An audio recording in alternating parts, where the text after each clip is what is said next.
Hello mga ka-babes! At ito na nga po ay nakarating na po kami sa San Carlos Cemetery, pero maglalakad po muna kami dahil pinark namin yung garong at motorcycle kasi walang mapag-parkingan doon sa may sementeryo. So ayan, flex ko muna ang aking pamangkin, feeling gwapo si Damaso. At ayan na guys, ay maglalakad po kami ng kaunting hakbang. Para sa inyo ay konti, pero sa akin naman napakarami. At yan nga, pinabitbit ko na yung bag ko kay aking pamangkin na kay Damaso dahil nga nakabag na rin ako. Syempre, hawak-hawak na nila tatay, sister-in-law ko at ate ko yung mga bata para hindi sila mawala. Syempre, ayan, flex si Damaso nakabag. Aesthetic daw yung bag niya.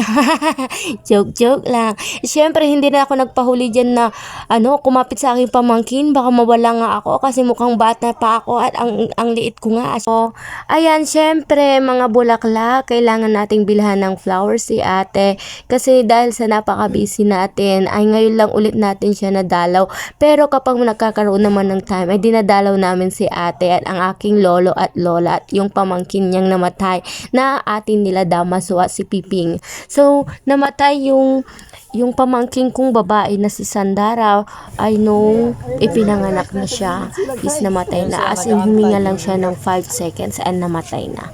And of course natapos na rin ang pagbili namin ng flowers, so pupunta na rin kami sa sementeryo ulit. Syempre hindi pa kami nakarating so ayan, medyo malapit-lapit na rin kami at syempre hindi makukumpleto ang pagdalaw sa sementeryo kung walang kandila. So kailangan pa naming bumili ng kandila, so naghahanap muna kami kung saan kami bibili ng kandila.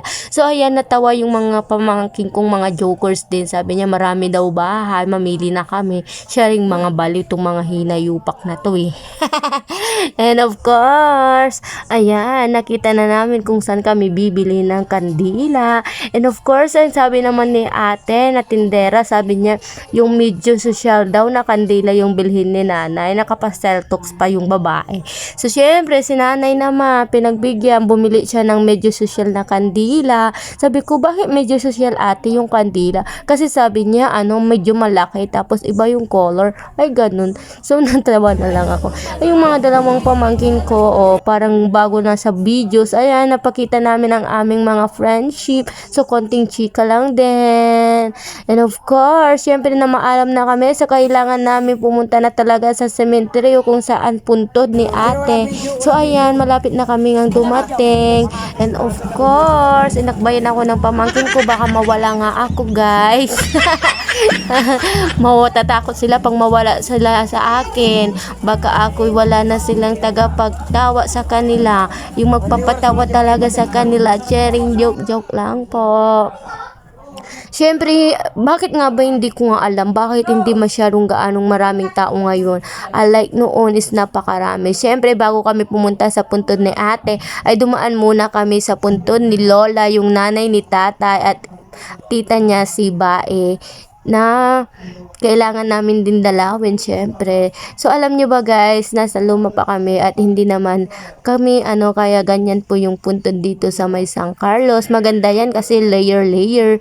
So ayan, by floor hanggang 5th floor ata yan. 5th floor, so parang bahay. So talagang mas okay din yan. Pero mas mahirap yung kay ate na puntod niya kasi napakataas. I think 4 palapag ata yun bago siya matirikan ng kandila. So ayan, dumating na rin bigla si tatay after niya makipang-marites sa aming mga friendship.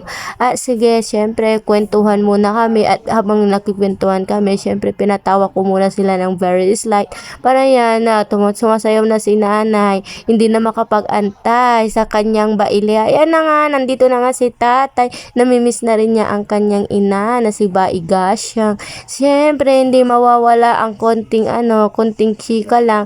Ayan, kahit hindi siya So ayan na guys, nakarating na nga kami sa puntod ni ate, pero naghanap muna kami ng magdadasal sa kanya. At nahanap nga, ayun nga si ate ko, yung pang-apat na palapag.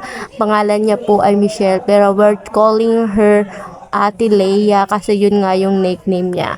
At syempre habang nagdadasal dyan at nagkakantay, nagkukwentuhan nga kaming mga pinsan. Yan ang pinsan namin. So syempre nagtawag muna kami na So, what is this, guys? Para mapasaya naman namin kayo.